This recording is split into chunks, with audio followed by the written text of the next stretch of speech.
नमस्कार my dear friends. आइए बहुत प्यारी सी आपसे एक कहानी शेयर करना चाहता हूँ कि जो दुख है ना, ये भी कुछ बड़ा समझदार होता है और दुख कैसे इससे परिस्थितियों के साथ बदलता रहता है। आज इस पर एक चर्चा करते हैं।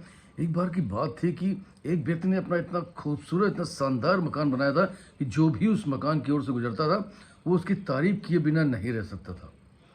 हर व्यक्ति उस मकान की तारीफ करता था कि क्या शानदार मकान बनाया, क्या शानदार मकान बनाया। और जो व्यक्ति था जिसने मकान बनाया था वो मकान देख करके वो भी इतराता था। अचानक कुछ दिन के लिए उसको बाहर जाना पड़ गया और जब वो घर वापस आया तो देखा कि घर के अंदर से धुआं निकल रहा था। वह और नज़दीक जाता है तो देखता है कि आग की लपटें भी घर के अंदर लगी हुई हैं और वो चिंतित हो जाता है, घबराने लगता है। और घबराहट में आसपास खड़े लोग जो तमाशबीन बने खड़े थे उनसे मदद की गुहार लगाने लगता है कि मेरा घर जल रहा है, मेरी मदद करो, कोई पानी लाओ, कोई कुछ लाओ, कोई मिट्टी फेंको। ये सब चल ही रहा था कि तभी उसका बड़ा बेटा उसके पास आता है, कहता कि अरे पिताजी चिंता करने की ज़रूरत नहीं है, मैं आपसे, क्योंकि आप बाहर गए हुए थे, मैं आपसे बात नहीं कर पाया। और ये घर जो है मैंने कुछ दिन पहले ही एक बहुत अच्छी कीमत, एक अच्छा सौदागर मिल गया था जिसने इसकी मुझे 3 गुना अधिक कीमत देने के लिए बात कही और मैंने उसको सेल आउट कर दिया है, सौदा कर दिया है, इसलिए अब चिंता करने की ज़रूरत नहीं है। 2 सेकंड में उसको लगा कि वो सारी चिंताएं की लकीर जो उसके पास थी, जो हड़बड़ाहट थी, वो एकदम शांत हो गई और वो भी अन्य तमाशबीनों के तरीके उस घर को देखने लगा।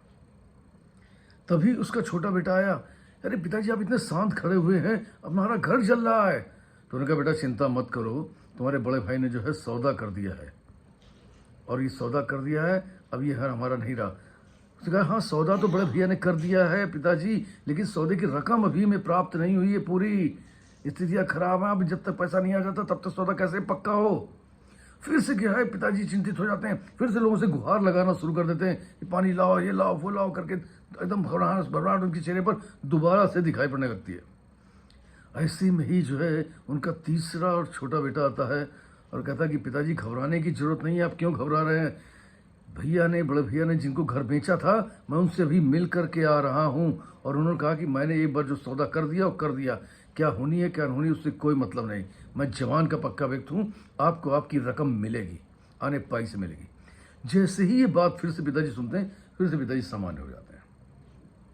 तो दोस्तों एक ही परिस्थिति थी, घर तो वही था और घर वैसे ही चल रहा था, लेकिन जो उनके पिता थे, जो उसके मालिक थे, उनका उनका अलग अलग परिस्थितियों में अलग अलग उनका परिवर्तन, उनके विचारों में, उनके भाव में। तो दोस्तों सीधी सी बात यहाँ पर निकल के आती है कि जो दुख है ना, ये पूरी तरीके से हमारा माइंड सेट है। क्योंकि जब तक हम किसी चीज़ को पकड़ के रखते हैं, बस उस चीज़ के छिन जाने का डर रहता है, छिन जाने पर डर या दूर जाने पर दुख होता है।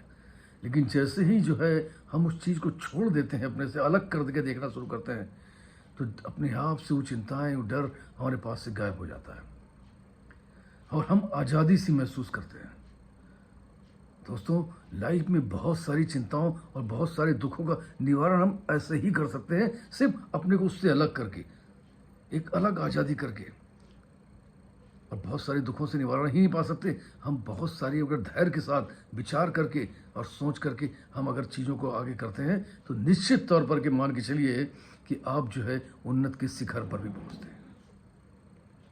दोस्तों हमेशा ध्यान रखिए कि अपने आप चीज़ों को जकड़ के नहीं, चीज़ों को छोड़ करके देखिए। All the best, thank you very much everybody, I love you all. फिर मिलूंगा किसी प्यारी कहानी थोड़ा सा आपका दोस्त यो संजय। नमस्कार।